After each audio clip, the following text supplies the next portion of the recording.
다 같이 주께 엎드려 찬양 드림으로 예배로 나아가겠습니다.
오라, 우리가 굽혀 경배하며 우리를 지으신 여호와 앞에 무릎을 꿇자.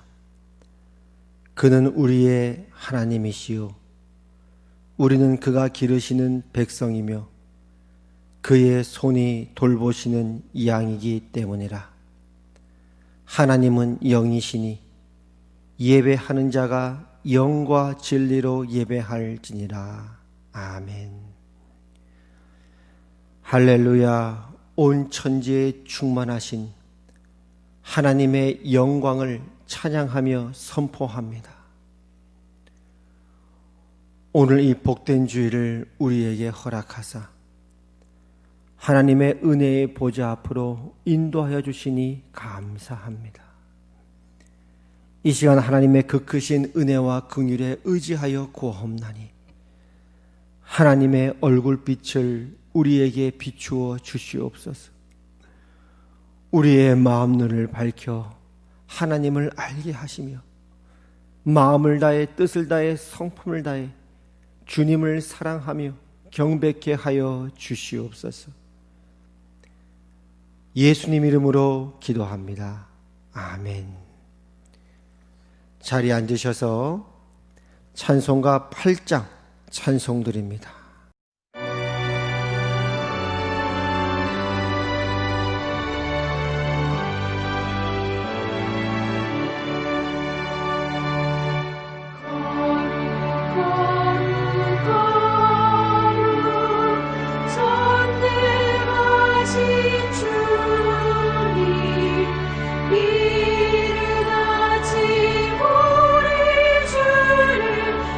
찬송합니다.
찬송가 뒤의 교독문 9번입니다.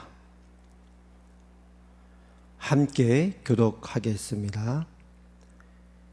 여호와여, 주의 장막에 머무를 자 누구 오며 주의 성산에 사는 자 누구 오니이까? 정직하게 행하며 공의를 실천하며 그의 마음에 진실을 말하며 그의 혀로 남을 허물하지 아니하고 그의 이웃에게 악을 행하지 아니하며 그의 이웃을 비방하지 아니하며 그의 눈은 망령된 자를 멸시하며 여호와를 두려워하는 자들을 존대하며 그의 마음에 서원한 것은 해로울지라도 변하지 아니하며 이자를 받으려고 돈을 꾸어주지 아니하며 뇌물을 받고 무죄한 자를 해하지 아니하는 자이니 이런 일을 행하는 자는 영원히 흔들리지 아니하리이다. 아멘. 사도신경으로 우리의 신앙을 고백드리겠습니다. 나는 전능하신 아버지 하나님, 천지의 창조주를 믿습니다. 나는 그의 유일하신 아들 우리 주 예수 그리스도를 믿습니다. 그는 성령으로 잉태되어 동정녀 마리아에게서 나시고 본디오 빌라도에게 고난을 받아 십자가에 못 박혀 죽으시고 장사된 지 사흘 만에 죽은 자 가운데서 다시 살아나셨으며 하늘에 오르시어 전능하신 아버지 하나님 우편에 앉아 계시다가 거기로부터 살아있는 자와 죽은 자를 심판하러 오십니다. 나는 성령을 믿으며 거룩한 공교회와 성도의 교제와 죄를 용서받는 것과 몸의 부활과 영생을 믿습니다. 아멘. 찬송가 384장 찬송드립니다.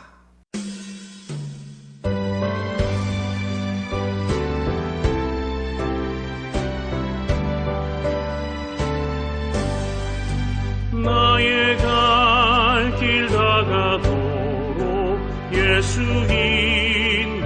인도하시니 내 주 안에 있는 긍휼 어찌 의심하리요. 믿음으로 사는 자는 하늘 위로 받겠네.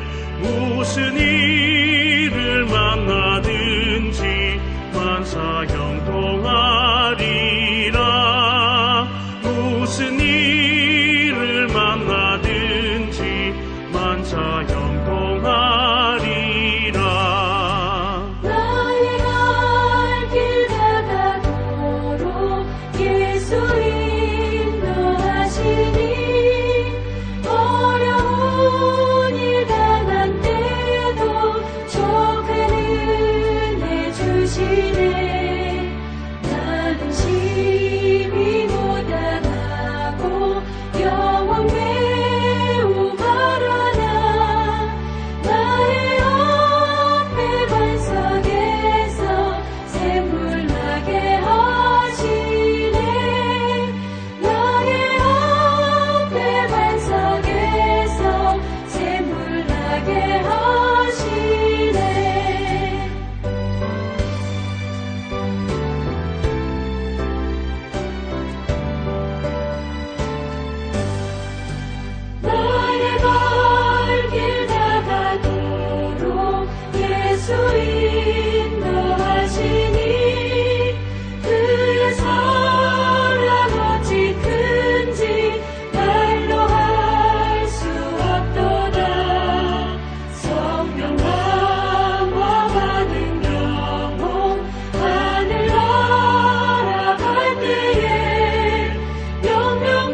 함께 기도드리겠습니다. 하나님 아버지, 은혜를 감사합니다. 오늘도 이 복된 주일을 우리에게 허락하사 하나님의 얼굴을 구하게 하시고 하나님의 거룩한 임재와 영광을 사모하며 주님 앞에 나오게 하시니 감사합니다. 이 시간 하나님의 그 크신 은혜와 긍휼에 의지하여 우리 주 예수 그리스도의 이름으로 구하옵나니 하나님의 하나님 되심을, 하나님의 영광을 우리에게 나타내 주시옵소서.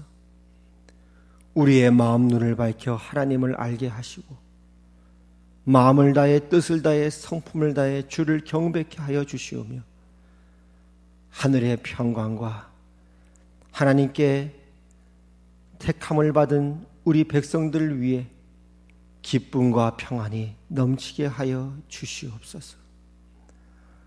이 시간도 우리를 주의 거룩한 보혈로 덮어주시기를 기도합니다. 우리의 모든 허물과 죄악을 주님 앞에 고백하오니 우리의 모든 죄를 사하시며 주의 보혈로 깨끗하게 씻어 주시옵소서. 새 마음과 새 영을 창조하여 주시오며 또한 이 시간도 우리를 진리 가운데로 인도하여 주시옵소서. 성령 하나님 환영합니다.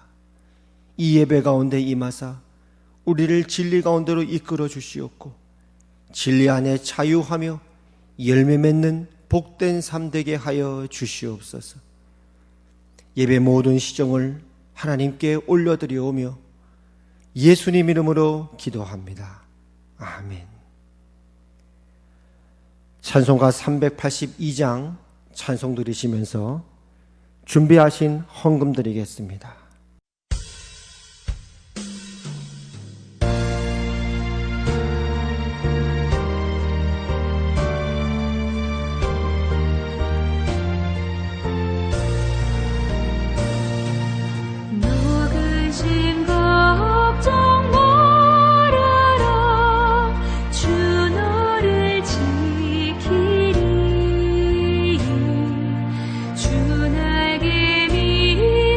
고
숨에 거하라 주 너를 지키리 주 너를 지키리 아무 때나 어디서나 주 너를 지키리 늘 지켜주시리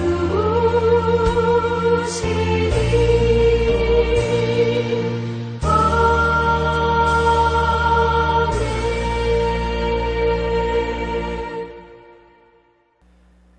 하나님 아버지 은혜를 감사합니다.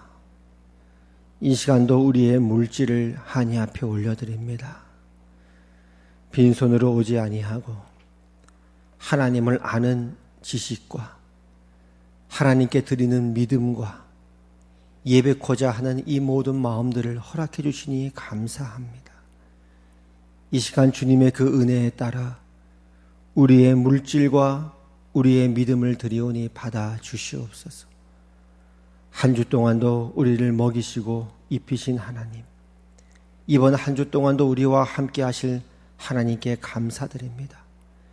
주님으로부터 오는 공급이 끊이지 않게 하여 주시옵고, 이번 한 주간도 발이 부르트지 않게 하시고 옷이 해지지 않게 해주시옵고, 주님으로부터 오는 만나가 끊이지 않게 하여 주시옵소서. 특별히 코로나로부터 우리를 지키시고 보호해 주시기를 기도합니다. 안전하게 주의 날개 아래 보호하여 주시옵고, 또 혹 이 시간 코로나 때문에 고통하는 영혼들이 있다면 속히 치료하여 주시옵소서. 우리의 모든 물질 한표 올려드리오며, 특별히 이번 한 주 또 생일을 맞이해 드리는 물질이 있습니다. 주님 받아주시옵고, 앞으로의 생애가 이전보다 더욱더 하나님의 은혜와 평강 가운데 거하는 복되고 복된 삶 될 수 있도록 은혜 위에 은혜를 더하사 주의 장중에 붙들어 주시옵소서. 우리의 모든 예물을 받으신 하나님께 감사드리오며 예수님 이름으로 기도합니다. 아멘. 오늘 하나님께서 우리에게 주신 말씀은 신명기 3장 1절에서 11절까지 말씀입니다.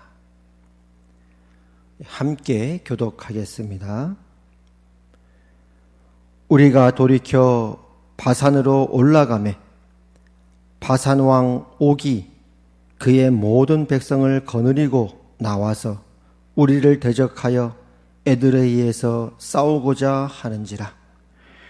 여호와께서 내게 이르시되 그를 두려워하지 말라. 내가 그와 그의 모든 백성과 그의 땅을 내 손에 넘겼으니 내가 헤스본에 거주하던 아모리 족속의 왕 시온에게 행한 것과 같이 그에게도 행할 것이니라 하시고, 우리 하나님 여호와께서 바산 왕 옥과 그의 모든 백성을 우리 손에 넘기심에 우리가 그들을 쳐서 한 사람도 남기지 아니하였느니라. 그때에 우리가 그들에게서 빼앗지 아니한 성읍이 하나도 없이 다 빼앗았는데 그 성읍이 60이니 곧 아르곱 온 지방이요 바산에 있는 옥의 나라이니라. 그 모든 성읍이 높은 성벽으로 둘려 있고 문과 빗장이 있어 견고하며 그 외에 성벽 없는 고을이 심히 많았느니라. 우리가 헤스본 왕 시온에게 행한 것과 같이 그 성읍들을 멸망시키되 각 성읍의 남녀와 유아를 멸망시켰으나 다만 모든 가축과 그 성읍들에서 탈취한 것은 우리의 소유로 삼았으며 그때에 우리가 요단강 이쪽 땅을 아르논 골짜기에서부터 헤르몬 산에까지 아모리 족속의 두 왕에게서 빼앗았으니 헤르몬 산을 시돈 사람은 시련이라 부르고 아모리 족속은 스닐이라 불렀느니라. 우리가 빼앗은 것은 평원의 모든 성읍과 길르앗 온 땅과 바산의 온 땅 곧 옥의 나라 바산의 성읍 살르가와 에드레이까지이니라. 다 같이 읽겠습니다. 르바임 족속의 남은 자는 바산 왕 옥뿐이었으며 그의 침상은 철 침상이라. 아직도 암몬족 속에 랍바에 있지 아니하냐. 그것을 사람의 보통 규빗으로 재면 그 길이가 9 규빗이요 너비가 4 규빗이니라. 아멘. 교회 소식을 전해드리겠습니다. 영상을 참조해 주시기를 바랍니다. 6월은 호국 보훈의 달입니다. 나라와 민족을 위해 기도하시길 바랍니다. 특별히 요즘 코로나 때문에 온 나라와 또 전 세계적으로 어려움을 겪고 있는데 더욱더 우리의 기도가 필요한 때인 것 같습니다. 여러분의 많은 기도 부탁드립니다. 지난 5월 10일부터 우리가 현장 예배로 드리고 있습니다. 그러나 노약자, 기저질환자, 호흡기 증상이 있는 분들, 기타 여러 증상이 있는 분들은 가정에서 예배를 드리셔도 됩니다. 아무쪼록 건강 잘 유의하시고 또 주님의 은혜와 보호 아래 거하시기를 축복합니다. 또 주일 예배는 영상 예배도 함께 병행하고 있는데요. 또 교회 홈페이지와 유튜브 채널을 통해서 주일 예배, 영상 예배와 또 수요 예배, 금요 철야 기도회 때 했던 그 설교 말씀도 있으니까 참조해 주시기를 바랍니다. 이번 주 생일이신 분들 주의 이름으로 사랑하고 축하드립니다. 지금까지 지내온 것 또 하나님의 크신 은혜임을 고백합니다. 앞으로 여러분의 생애가 더욱더 주 안에 복되고 평강하시기를 바랍니다. 또 이번 주 처음으로 영상 예배에 오신 여러분들 주의 이름으로 환영합니다. 여기까지 인도하신 분은 하나님이십니다. 여러분의 그 발걸음을 축복하며 여러분 앞으로의 생애가 더욱더 주 안에서 평강하고 또 복되시기를 바랍니다. 잘 오셨습니다. 할렐루야. 오늘 예배 오신 여러분들 주의 이름으로 환영합니다. 잘 오셨습니다. 또 하나님께서 한 주간도 또 여러분을 지키시고 보호해 주셨는데 앞으로도 더욱더 하나님의 은혜와 보호 안에 거하시는 여러분 되시길 바랍니다. 오늘 이 복된 주일 또 예배 자리 잘 오셨습니다.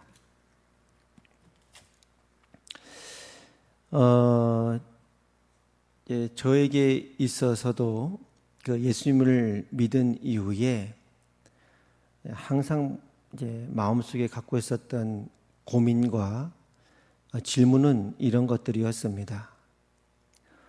예수님을 믿은 이후에 우리가 살아가는 현실이 어떤 것인가? 이런 것들이었죠. 그 예전에 그 중학교 때 그 지하철을 타고 가다 보면은 그때만 해도 이제 지하철에서 신문을 파는 분들도 있었고 또 이제 어떤 분이 이제 순복음교회 성도였는데 아마 순복음교회에서 나온 그 교회 신문을 사람들에게 전도용으로 나눠주는 분도 있었습니다. 그럼 이제 그 신문을 보면은 이제 그 안에 설교도 있고 또 제 기억엔 제 1면에 어떤 그 성도님의 간증이 실려 있는 거죠. 간증이 이제 그런 내용이에요. 몸에 큰 중병에 걸려서 병원에서도 이제 시한부 선언을 받고 이제 더 이상 뭐 끈이 희망이 없어 보여서 마지막 붙잡는 끈으로 기도원에 가서 하나님께 부르짖는 거죠. 이 병을 좀 낫게 해달라고 간절히 부르짖었더니 뭐 갑자기 이제 하나님께서 병을 치료해 주시는 거죠. 몸이 갑자기 뜨거워지면서 성령을 체험하게 되고 그러고 나서 이제 그 몸 안의 질병이 다 떠나가게 됐고 병원에서도 놀라워했고 그래서 매일매일의 그 삶이 그 이후에는 기쁨과 찬양이 그 입에서 끊이지 않았다. 뭐 그런 내용들입니다. 뭐 한편으로 그분 입장을 생각해 봐도 얼마나 놀랐겠습니까? 병원에서 이제 얼마 남지 않았다는 그런 선언을 받고 그렇게 기도를 하는데 그 병이 깨끗이 낫고 이제 새로운 인생을 살게 됐으니 매일매일이 감격이고 새로운 삶 아니겠습니까? 그런 간증을 이렇게 읽다 보면은 저도 궁금한 거죠. 나도 그런 어떤 하나님이 살아계시다고 하는 어떤 그런 큰 기쁨과 그런 어떤 영적인 어떤 그런 감격들을 좀 맛봤으면 좋겠다. 뭐 하나님이 살아계시는 건 계시는 것 같고 또 믿는 건 믿는 것 같은데 좀 더 확실하게 그런 믿는 자의 그런 기쁨과 그런 어떤 충만한 은혜를 좀 경험했으면 좋겠다. 이런 소원이 있는 거죠. 그러다가 이제 수련회 가서 기도하다 보면은 하나님의 어떤 은혜를 주시고 그 안에 그런 하나님이 살아계신 거에 대한 어떤 거부할 수 없는, 저항할 수 없는 하나님의 그 은혜가 임하게 되고 그 감격과 기쁨에 거하지 않습니까? 그렇게 그런 감격스러운 은혜 가운데 한 일주일 혹은 몇 달 혹은 그런 은혜가 지속되면서 또 몇 년을 살기도 하지만 그렇게 그 예수님을 인격적으로 더 깊이 만나게 됐던 그런 시절부터 거슬러 올라가면 이제 오늘날까지 저도 한 30년 정도가 지났는데요. 이 돌이켜보면 그런 기쁨과 감격이 넘쳤던 누구한테라도 이렇게 하나님이 살아계신다, 이렇게 예수님을 믿으면 이렇게 좋다라고 하는 그런 감격과 동시에 그런 감격이 아닌 현실을 살아갈 때도 그 못지않게 적지 않았다는 것을 경험하게 되니까요. 그러니까 그런 고민을 하는 거예요. 예수님을 믿는다는 게 뭔가? 믿은 이후에 살아간다는 우리 신자의 현실이 무엇인가? 날마다 감사요, 찬송이요, 기쁨이요, 감격이어야 맞는 것 같은데 왜 그렇지 않은가? 아니면 때로는 신앙이 내가 더 좋아지고 싶은데, 더 성장하고 싶은데 왜 때로는 매일매일이 제자리 걸음 같은가? 뭐 이런 고민 아닌 고민도 하게 되는 것입니다. 최근에 이제 믿음의 본질이라고 하는 그 책에서 발췌한 그 내용을 읽은 적이 있는데요. 거기 이제 이렇게 글이 기록되어 있습니다. 우리는 좋은 신앙을 갖기 위해서 이렇게 기도합니다. 하나님, 다시는 제가 죄를 짓지 않게 해주십시오. 제가 나쁜 생각을 하거든 머리에 쥐가 나게 해주십시오.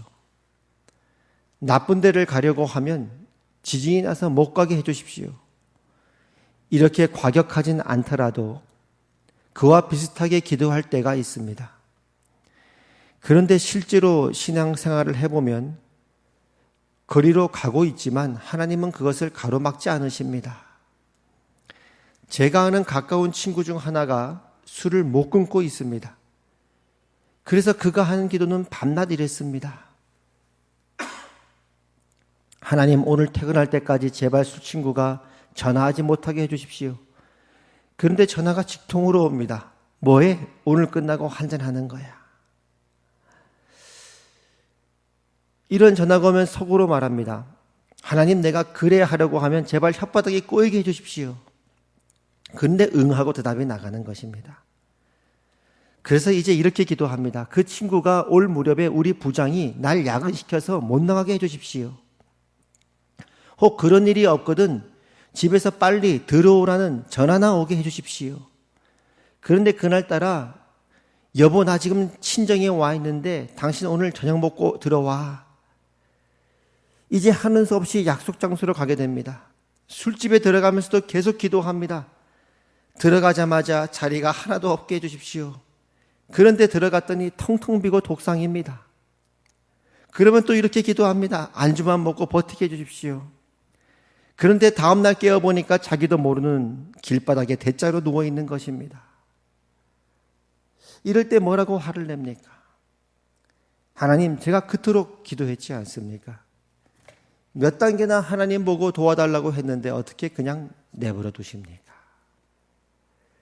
좀 좋은 신앙도 갖고 싶은데, 좀 매일매일이 감격이요, 간증이요. 여러분, 나도 이렇게 살았습니다.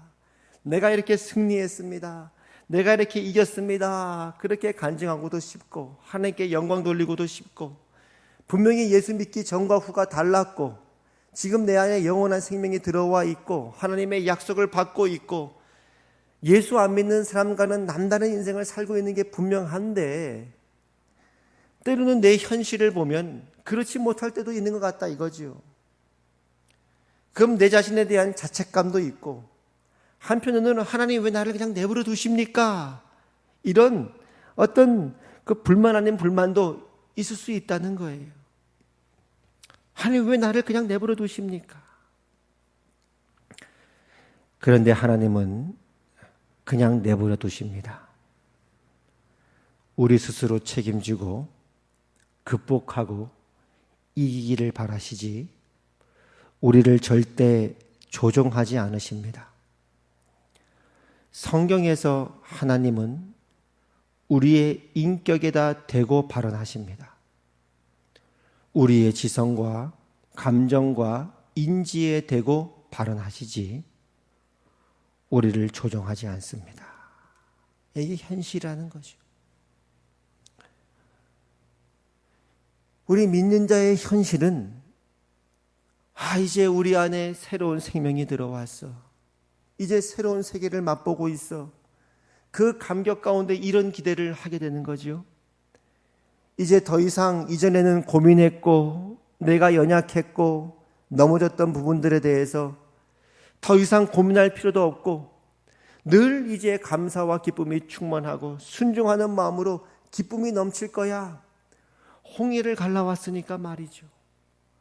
홍해를 갈랐는데 뭔들 못하겠습니까? 하나님께서. 그런 기대가 있는 거 아닙니까?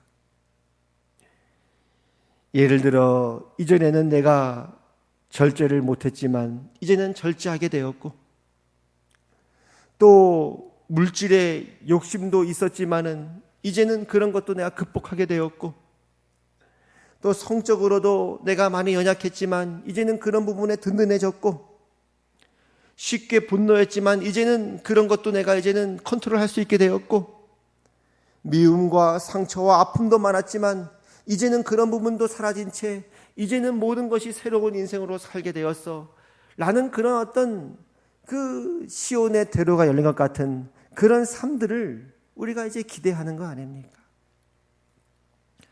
또는 이제 돈 걱정, 먹고 사는 문제도 하지 않고 하나님이 우리 아버지가 되었고 인생의 강을 건너버렸으니까요. 홍해를 건너버렸으니까요. 그리고 괴롭히는 사람도 이제는 없고 결혼을 하고 가정을 꾸려도 작은 천국을 이루면서 안 믿는 사람들이 보더라도 보란 듯이 이렇게 하나님을 믿으면 이렇게 인생이 달라집니다. 그런 인생들을 우리 모두가 꿈꾸며 그런 삶들을 기대하고 있는 거라 이 말입니다. 그런데 현실은 그렇지 않을 때도 많다 이거죠. 여전히 절제하지 못하고 물질의 욕심에 따라 싸워야 하고 어떨 때는 잘한 것 같다가도 어떨 때는 넘어지기도 하고 사업이 어려움에 처하기도 하고 또 괴롭히는 사람도 있기도 하고 또 가정생활도 만만치 않고 도대체 이게 뭔가? 분명히 예수 믿는 건 분명하고 하나님이 살아계신 것도 분명하고 그리고 내 인생에 그런 감격이 있는 것도 분명하고 그런 체험이 있는 것도 분명한데 내가 오늘날 살아가는 나의 현실은 왜 이렇게 그런 감격과 같지 않게 여전히 연약함과 싸워야 되고 여전히 돈 걱정해야 되고 먹고 사는 문제 때문에 허걱대야 되고 왜 그렇게 살아야 하는가 하는 고민과 질문이 있었다는 것입니다. 구약 시대로 한번 가볼까요? 구약에 하나님이 사랑한 백성들이 등장은 하죠. 이들은 이제 막 홍해를 건넜습니다. 출애굽을 했습니다. 하나님의 백성이 되었습니다. 그뿐 아니에요. 하나님의 약속이 있습니다. 가나안이라고 하는 하나님의 약속하신 땅이 있다 이 말입니다. 그러면 기대가 크죠. 왜냐하면 어느 날 구원이라는 것이 나를 갑자기 찾아왔으니까요. 400년 동안 애굽의 노예로 있었던 이들에게 무슨 기대가 있었겠습니까? 400년 동안 노예였는데요. 그냥 그런가 보다 하고 살고 있었는데 어느 날 갑자기 하나님께서 모세를 통해서 말씀해 주시는 거예요. 찾아오신 거예요. 내가 너희를 구원해내겠다. 내가 너희 조상 아브라함과 이삭과 야곱에게 약속한 것이 있다. 이제 때가 되었으니 가나안을 향해 나아가라. 내가 너희를 구원하겠다. 그리고는 막 애굽 땅에 10가지 재앙이 막 일어나는 거예요. 놀랍죠. 막 나일강이 피로 변하지 않나. 막 개구리들이 막 떼로 몰려오지 않나. 막 먼지가 이로 변하지 않나. 막 파리떼가 들끓지 않나. 막 우박이 떨어지지 않나. 뭐 이런 놀라운 일들이 벌어집니다. 뭐 온 세상이 막 칠흑같이 깜깜해지지 않나. 애굽의 모든 장자들이, 이스라엘 백성만 빼놓고는 애굽의 모든 장자들이 다 하룻밤 사이에 다 죽지 않나. 이 모든 일들이 현실로 다가온 거예요. 우와, 하나님이 정말 살아계시는구나. 우리 조상들의 하나님, 우리의 하나님이 살아계시고 그 하나님은 정말 능력의 하나님, 전능하신 하나님이시구나. 그뿐입니까? 홍해 앞에서 우리는 아우성치고 있는데 하나님께서 왜 아우성치냐 하면서 홍해를 딱 갈아 놓습니다. 우와, 도대체 우리가 믿는 하나님, 우리 조상의 하나님이 누구란 말인가? 이제 그 하나님이 우리의 하나님이라니. 그런 놀라운 기가 막힌 감격 가운데, 이적 가운데 홍해를 건너서 이제 새로운 인생이 시작되는 거예요. 그럼 뭘 기대하겠습니까? 앞으로 이제 그 가나안 땅에 들어가기까지 이제 우리가 할 게 뭐 있나? 하나님의 그 능력 가운데 이제 우리 앞에서는 저 푸른 초원 위에 구름 같은 집을 짓고 사랑하는 우리님과 100년 사는 일만 남을 것이다. 그렇게 기대할 거 아닙니까? 오늘 신약시대로 갑시다. 오늘날 내가 예수님을 믿었어요. 하나님이 나를 찾아오신 거예요. 내가 찾기도 전에 그 구원이 나를 찾아왔죠. 하나님이 살아계심을 알게 되었고 예수님을 믿게 되었고 그 믿음이 생겼고 이제 교회 출석하면서 그렇게 하나님의 말씀을 알아가는 그 기쁨이 있고 즐거움이 있고 새로운 인생이 시작되었고 기도가 응답되기도 합니다. 그러면 어떤 기대가 있냐면 이제 천국에 갈 때까지 이제 내 인생은 시온의 대로가 180도 내 인생 바뀐 내 인생은 이제 고속도로가 뚫렸다 이것이요. 더 이상 걱정도 고민도 없는 하나님의 그 능력과 기적과 이적 가운데 내 삶은 날마다 간증으로 가득할 것이다. 그런 기대를 하는데 약속의 땅을 향해 나아가는 그 우리의 신자들의 현실이 그렇게 만만하지 않더라 이 말입니다. 오늘 우리가 본 말씀은 모세가 출애굽한 그 2세대들에게 지난 40년 동안 어떻게 하나님께서 하나님 당신이 구원하신 백성을 이끌어 오셨는가를 말씀하고 있는 회고하는 장면입니다. 지금 이들은 이제 요단강 서쪽에 동쪽에 있는 거예요. 그 요단강이 이제 세로로 흘렀기 때문에 강동과 강서로 나누게 되는데요. 이제 그 요단강만 건너면 저 강서를 향해 나가면 강서 쪽은 이제 가나안 땅이 되는 거예요. 근데 이제 가나안 땅을 앞두고 그뿐 아니라 강동에 있는 지역도 이미 하나님께서 맛보기로 주신 거예요. 그 요단강 오른쪽 동쪽에는 이제 북쪽에는 바산이라고 하는 나라가 있었고요. 그 왕의 이름은 그 나라 왕의 이름은 옥이라는 왕이었고요. 남쪽에는 또 헤스본이라고 하는 또 중요 도읍이 있었는데 그 헤스본 지역에는 또 시온이라고 하는 왕이 있었는데요. 그 요단강 동쪽에 있는 그 북쪽과 남쪽에 그 땅까지도 하나님께서 약속대로 주셨다 이 말이에요. 그러니까 걱정하지 말라. 이제 저 강을 건너라. 강동을 주셨으니 강서도 우리의 땅이다. 그 말씀하는 거예요. 그러면서 하나님께서 어떻게 그 강동의 지역의 땅을 주셨는가를 이제 회고하는 장면인데요. 근데 이들이 그 땅을 차지했던 그 과정을 보면은 그렇게 무슨 무슨 고속도로 내 인생은 이제 고속도로처럼 그렇게 쫙 뚫린 고속도로가 아니었다 이 말입니다. 이들이 그 하나님의 약속을 따라 홍해를 건너서 그렇게 그 약속의 땅 앞에 갔더니 그 땅의 원주민들이 플랜카드를 걸어놓고 현수막을 걸어놓고 환영합니다. 어서 오세요. 하나님께서 어젯밤에 계시를 하셨는데 갑자기 하늘에 흰 손이 나타나가지고 하늘에 이 땅은 이제 이스라엘 백성의 땅이니 너희는 그들에게 건네주도록 하여라. 그렇게 해서 그냥 무슨 들어갔더니 사람들이 현수막을 걸고 환영하고 그런 모습이 아니었다 이 말입니다. 하나님이 그렇게 우리를 구원하셨고 그 능력으로 구원하셔서 그 홍해를 건넌 이후에 약속의 땅 앞에 가보니 그곳에는 원주민들이 무기를 들고 서 있었고 거인족 속의 출신들도 있었고 그 성읍은 견고했고 성벽은 높았다. 이렇게 기록하고 있는 거예요. 1절에 이렇게 말씀하시죠. 우리가 돌이켜 바산으로 올라가매 바산 왕 옥이 그의 모든 백성을 거느리고 나와서 우리를 대적하여 에드레이에서 싸우고자 하는지라. 이게 뭔가? 이럴 거 왜 홍해를 건넜나? 이런 시험이 있다는 거예요. 5절 그 모든 성읍이 높은 성벽으로 둘러있고 문과 빗장이 있어 견고하며 그 외에 성벽 없는 고을이 심히 많았느니라. 성벽도 높았고 문과 빗장이 있었는데 모든 것이 견고했다. 11절에 보니까요. 그 바산이라고 하는 지역의 왕, 그가 이제 그 왕은 거인족 출신인데요. 그 침상이 철 침상이랍니다.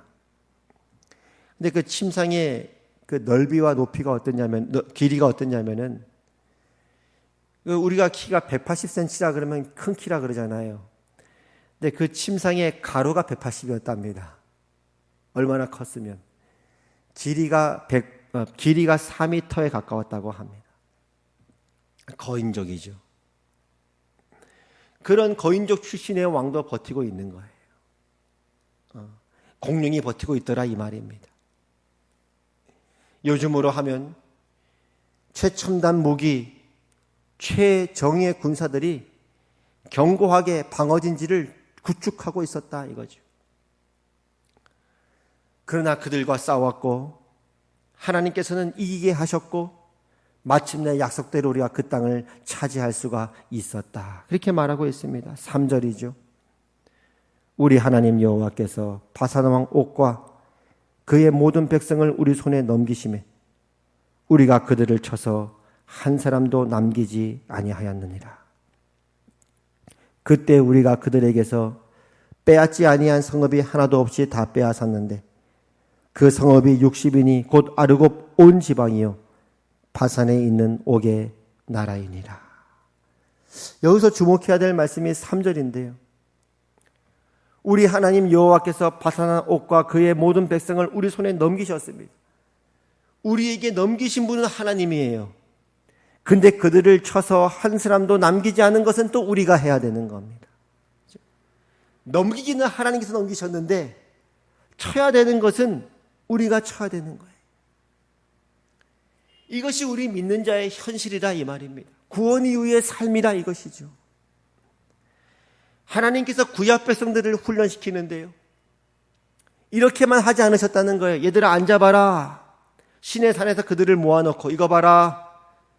그리고 그들에게 말씀을 들려주십니다. 이것이 나의 뜻이니라 나의 말씀이니라. 그리고 그들은 하나님 앞에 그 어미하신 하나님 앞에 두려워 떨면서 하나님을 경배합니다. 시내 산에 앉아있는 거예요. 짜자잔. 그리고 나서 눈을 떴더니 저 푸른 초원이 펼쳐지고 그리고 저 그림 같은 집 위에서 그저 사랑하는 우리님과 한 100년 살아가는 그런 현실이 펼쳐지는 게 아니었다 이 말입니다. 그리고 나서 매일매일이 그들에게는 전쟁인 거예요. 무기는 적군과 싸워야 했고 그 와중에 부상을 당하는 사람도 있었고 넘어지는 사람도 있었고 화살이 날라오는 걸 피해야 되기도 했고 또 내가 직접 칼을 들고 적군을 또 쳐야 되는 거였습니다. 그것이 매일매일이 이들이 맞닥뜨렸던 현실이었고 삶이었다 이거죠. 신약식으로 말하면 구원의 투구를 써야 했고, 지금도 오늘도 믿음의 방패를 가져서 사탄의 모든 불화살을 막아야 했고, 예수 그리스도의 의로 무장한 의의 흉배를 붙여서 우리의 모든 장기들, 우리의 모든 감정들을 다스려야 했고, 복음에 예비한 신발을 신고 오늘도 예수 그리스도의 복음을 증거해야 됐고, 말씀의 검, 곧 성령님의 검을 가지고 모든 사단을 물리쳐야 됐고, 그 말씀을 사용해야 됐고, 그랬던 현실이 오늘도 우리 안에 매일매일 펼쳐져 있더라 이겁니다. 자고 일어났더니 가나안이었다, 이거 아니었다 이 말입니다. 실제로 여호수아 시대 때도 보면요, 이제 가나안을 약속대로 입성해서 가나안 약속의 땅에 들어가는데요, 앞에는 여리고성이 버티고 있는 거예요. 근데 그 주위를 빙빙 돌아야 되는 거예요. 언제 적군으로부터 화살이 떨어질지 모르는데 그 주위를 하나님의 말씀대로 순종해서 빙빙 돌아야 되는 거예요. 이게 실질적인 현실인 거예요. 믿음의 싸움인 거예요. 순종의 훈련을 해야 되는 거예요. 야, 이거 정말 돌아야 되나? 돌라니까 돌긴 도는데 혹시 위에서 뭐 떨어지는 거 아니야? 적군이 우리를 어떻게 생각할까? 우습게 생각하지 않을까? 그러면서도 그 한 바퀴 한 바퀴를 매일매일 돌아대는 것이 그들이 처해 있는 삶이었다 이것입니다. 우리가 살아가는 삶은 어떻습니까? 뭐해? 오늘 끝나고 한잔 하는 거야? 여보, 나 지금 친정에 와 있는데 당신 오늘 저녁 먹고 들어와?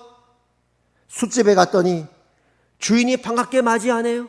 VIP석이 마련되어 있네요. 매일매일 이런 싸움이 우리에게 다가오고 있고 우리에게 이 싸움을 걸고 있더라 이 말입니다. 여리고성처럼 말이죠. 그러니까 어떨 때는 월요일날 한 바퀴를 돌아요. 돌라니까 그래도 돌았어요. 화요일날 되니까 또 돌라니까 또 돌아요. 또 돕니다. 수요일날 되니까 슬슬 걱정되기 시작하는 거예요. 어제 오늘은 그저께는 괜찮았지만 오늘은 뭐 떨어지는 거 아니야? 오늘은 안 돌래. 그러기도 하는 거죠. 어떨 때는 반 바퀴 돌다가 주저앉고 마는 거죠. 어떤 날은 아예 돌지도 않은 날도 있는 거죠. 그러니까 하나님이 우리 믿는 자의 삶 가운데 우리를 믿음으로 부르시고 우리를 훈련시키는 것은 추상적이고 관념적인 것이 아니라는 것입니다.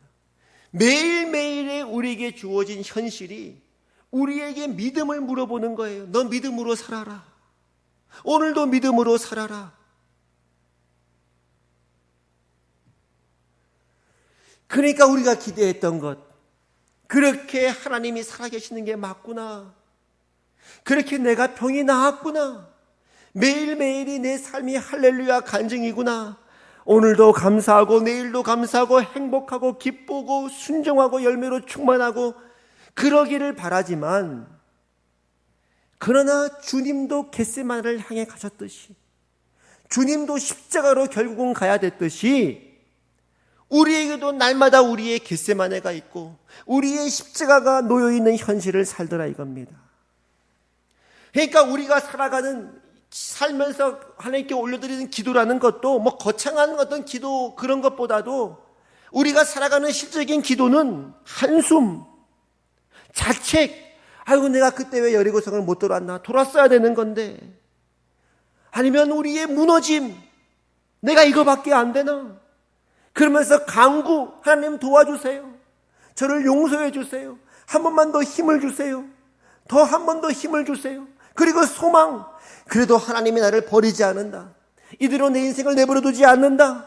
그런 아우성들이 어우러져 있는 것, 이 모든 것들이 우리가 살아가면서 현실적으로 하나님께 올려드리는 기도라 이겁니다. 시편이 그거 아닙니까? 하나님 어찌하여 나를 버리셨나이까? 하나님 내가 하나님께 범죄하였나이다. 또 어떨 때는 하나님을 찬양하기도 하고, 그렇게 하나님께 붙들림 바 되어져서 실패한 것 같은 현실이지만 그 속에 하나님의 손길을 붙들고 있어서 그렇게 매일매일을 살아가도록 부름받은 것이 예수 믿는 자의 삶이라는 것입니다. 그러니까 요즘 수요 예배 때 디모데 전후서 말씀을 보고 있는데요, 더욱더 디모데전서 말씀이 이해가 되는 거예요. 디모데전서 6장 12절에 사도 바울이 디모데에게 이렇게 말을 하죠. 믿음의 선한 싸움을 싸우라, 영생을 취하라, 이런 말이 있어요. 믿음의 선한 싸움을 싸워야 되는 현실이 있다는 거예요. 그러면서 이렇게 말씀해요. 영생을 취하라. 이미 영생을 얻었는데 취할 게 또 뭐 있습니까? 이런 생각 들지 않습니까? 영생을 취하라니, 이미 영생이 있는데 약속의 땅을 취하라, 이거죠. 내가 그들을 너에게 넘겼다, 이미 넘긴 거예요. 그러니까 너는 쳐서 그들을 멸하라, 이 말씀이죠. 그렇게 우리를 훈련하는 거예요. 우리 자신을 채워가는 거예요. 우리를 자라고 성장하고 그리스도의 장성한 분량에 이르도록 하나님께서 그렇게 매일매일의 현실을 우리에게 허락하신다, 이 말이에요. 내가 이미 이겼으니, 내가 그들을 너에게 넘겼으니, 너에게 영생이 있으니 그 영생을 취하라 라고 우리의 손과 발을 움직이도록 매일매일 우리에게 그 현실이 주어지더라 하는 겁니다. 디모데후서 2장 4절에서 6절까지는 우리 믿는 성도의 삶을 군인에 비유하고요, 경기하는 그 선수에 비유하고, 운동선수에 비유하고요, 또 수고하고 애쓰는 농부에 비유합니다. 군인이 뭐죠? 실제 무기 들고 싸우는 사람들이죠. 관념이 아니죠. 운동선수는 뭐죠? 금메달을 따기 위해 실제로 매일매일 연단하고 연습하고 절제해야 되는 거죠. 농부는 뭐죠? 그 곡식을 얻을 소망을 위해 지금도 인내하고 수고하고 애쓰고 씨를 뿌리는 현실이죠. 그게 우리가 살아가는 현실로 주어졌다, 이것입니다. 저절로 하나님께서 눈 감고 기도하고 눈 뜨면 저 푸른 초원이 놓여져 있는 그런 삶이 아니라 매일매일 광야 같은 삶 속에서 산지에 있는 족속과 싸워야 되고, 그러나 이미 그들을 우리에게 넘겨주신 그 하나님을 믿는 믿음으로 그들에게 나아가서 전진해서 그들을 쳐서 무찔러야 되는 그 삶이 우리 가운데 열매로 주어져 있더라는 것입니다. 그래서 유진 피터슨 목사님은 이렇게 얘기합니다. 유진 피터슨 목사님은 성경을 먹으라라는 책에서 말씀을 읽고 그 말씀을 묵상하고 기도하고 그 말씀을 살아내는 삶, 그런 성경을 읽는 그런 어떤 하나의 말씀을 보는 어떤 그 본질을 이야기하면서 그렇게 말씀을 보고 살아가는 삶들을 관상가라고 표현했는데요. 저는 관상가란 말 대신 그냥 믿는 우리 신자들의 삶은 이렇게 한번 인용해 보겠습니다. 이렇게 표현하는 거예요. 예수님의 말씀을 매일매일의 일상에서 살아가도록 부름받은 믿는 자들은 욱하는 성질을 부리기도 하고 잘못된 판단을 내리기도 하고 실수로 말을 잘못해서 자신이 뱉은 말을 후회하기도 하고 정지 신호등을 무시하고 달리기도 하고 속도 위반 딱지를 얻기도 한다. 그들은 우울해하기도 하고 혼란스러워하고 살도 찌고 길도 잃고 때로는 전혀 감을 잡지 못하기도 한다. 믿는 자의 현실은 제가 이렇게 인용하는 거예요. 예수님의 말씀을 매일매일의 일상에서 살도록 부름받은 믿는 자의 삶은 성취를 표시하는 단어가 아니다. 실패한이라는 형용사를 붙여서 좀 더 마음이 편하게 그 단어를 받아들일 수 있다면 그렇게 하라. 실패한 관상가. 우리식으로 표현하면, 제 식으로 제가 다시 표현을 한다면은 예수님의 말씀을 매일매일의 삶 가운데 살아가도록 부름받은 그리스도인의 삶은 실패한이라고 하는 형용사들이 종종 자주 붙는 것이 실체이다. 그렇지 않습니까? 절제하도록 부름받고 내가 거룩하니 너희도 거룩하라고 부름받고 죄와 싸우되 피 흘리기까지 싸우라고 부름받고 그리스도의 성품으로 채워지도록 부름받은 우리의 삶 속에 하나님은 매일매일 그 일상을 우리에게 주시는데 돌이켜보면 구원의 감격과 기쁨과 그 황홀한 그런 은혜에 거했던 그 시절만큼이나 당황스럽고 넘어지고 자책하고 하나님 앞에 무릎 꿇고 엎드릴 수밖에 없었던 그 현실이 더 많지 않았습니까? 그렇다면 하나님 아버지의 신실하심은 뭐냐는 거예요. 하나님이 우리를 구원하셨고 우리를 붙드시는 하나님께서 하나님의 신실하심이 어떻게 우리 인생에 하나님으로서는 나타내시냐 이 말입니다. 하나님의 신실하심은 우리의 실패와 넘어짐에도 불구하고 매일매일의 삶을 우리에게 펼쳐 보여주신다는 데 있습니다. 매일매일 새 페이지를 주시는 거예요. 매일매일. 어제는 실패했더라도 5일 전에는 내가 실패했더라도 오늘 또 새 날을 우리에게 펼쳐 보여주시는 거예요. 그리고 우리에게 인격적으로 말씀하는 거죠. 오늘 하루 새 페이지가 부어졌다. 어떻게 살래? 믿음으로 살아라. 의인은 믿음으로 말미암아 사는 것이란다. 사랑하는 아들아 딸아, 내가 내 아들을 아끼지 않고 너를 위해 내어주었단다. 누구든지 내 아들을 믿는 자는 하나님의 자녀가 되고 그렇게 믿는 너는 내 나라의 상속자란다. 너는 그러한 복을 받은 자이고 오늘도 그 믿음 안에 살도록 오늘도 새 페이지가 새 날이 너 앞에 펼쳐져 있단다. 하나님의 신실하심은 이 동일한 진리, 이 동일한 말씀 안에서 우리를 부르시고 늘 한결같은 매일매일의 삶을 우리 앞에 펼쳐놓고 있다는 거예요. 어제 실패했냐? 어제 페이지에 어떤 그 글씨들이 때로는 어떤 흙글씨들이 쓰여져 있느냐? 오늘 너에게 새 인생이 있어. 오늘 너에게 새 페이지가 있어. 라고 매일매일 새 페이지를 우리에게 30년을 한결같이 40년을 한결같이 50년을 한결같이 펼쳐 놓으신다는데 하나님의 신실하심이 있는 것입니다. 오늘 모세가 가나안을 앞둔 그 다음 세대들에게 하는 말씀이 뭡니까? 하나님이 모세를 통해 무슨 말씀을 주십니까? 지난 40년 동안을 회고해 보아라. 앞선 너희들도 그렇게 하나님의 감격 가운데 출애굽을 하였고 홍해를 건넌 이후에 그렇게 믿음으로 살도록 하나님께서 그들을 부르셨고 그 속에서도 하나님은 그들을 신실하게 인도하셨고 너희에게도 보라 동일한 현실이 펼쳐져 있느니라.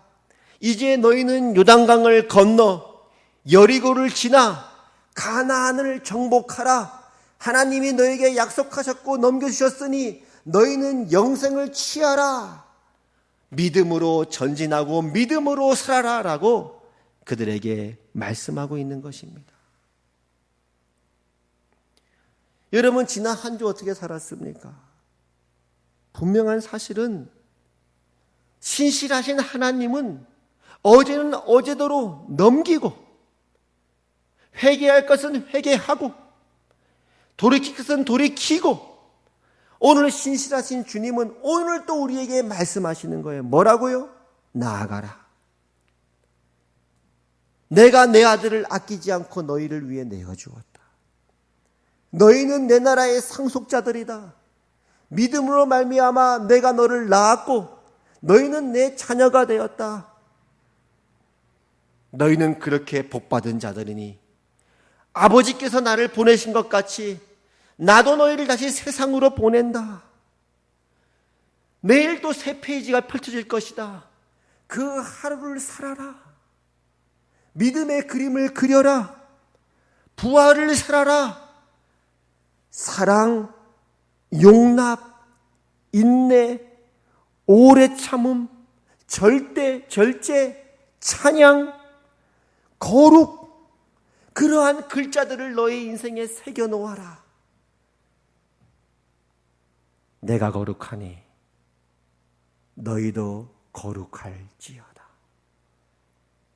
성령이 너와 함께 할 것이다. 너희에게 평강이 있을지어다. 기도하겠습니다. 하나님 아버지 은혜를 감사합니다. 구원은 어느 날 갑자기 우리를 찾아왔지만 내가 뜻하지도 않고 내가 의지하지도 않았는데 그 전에도 하나님은 우리를 사랑하셔서 이미 우리를 찾아오셨고 우리에게 생명을 주셨지만 구원 이후에 약속의 땅을 향해 나아가는 현실은 우리가 싸워야 되고 우리가 극복해야 되고 우리가 이겨야 하는 현실임을 말씀해 주시니 감사합니다. 그렇게 이번 한 주간도 주 안에서 부활을 살라고 말씀하신 하나님 말씀 앞에 순종하게 하시고 한 글자 한 글자를 새겨 놓을 때마다 하늘의 기쁨이 우리에게 임하게 하여 주시오며 그렇게 하루하루의 삶들을 채워나가는 복된 인생 되게 하여 주시옵소서. 혹 7번 넘어졌을지라도 다시 새 페이지를 시작하며 일어날 수 있는 힘도 주셔서 그리스도의 장성한 분량까지 나아갈 수 있도록 주님 우리를 붙들어 보호하여 주시옵소서. 지금까지도 그렇게 하셨고 지금도 그렇게 하시며 앞으로 그리스도 예수 안에서 영원히 그렇게 하신 하나님께 감사와 찬양을 올려드리오며 예수님 이름으로 기도합니다. 아멘. 아픈 데 손 얹으시고 치유기도와 축복기도 하겠습니다. 나사렛 예수 그리스도 이름으로 하나님의 나라가 이곳에 임하였음을 선포합니다. 이 시간 예수 그리스도 이름으로 명령하노니 우리 성도들의 손을 대고 있는 몸의 모든 약한 부분들 예수 그리스도 이름으로 명령하노니 너희는 떠나갈지어다. 이제는 우리 주 예수 그리스도의 은혜와 하나님 아버지의 그 크신 사랑과 성령 하나님의 감화감동 교통 위로 역사하심이 오늘 신자의 현실 믿음의 실제 속에 부름받은 우리 하평교회 모든 권속들에게 이제부터 영원까지 항상 함께 하시기를 주님의 이름으로 축원하옵나이다. 아멘.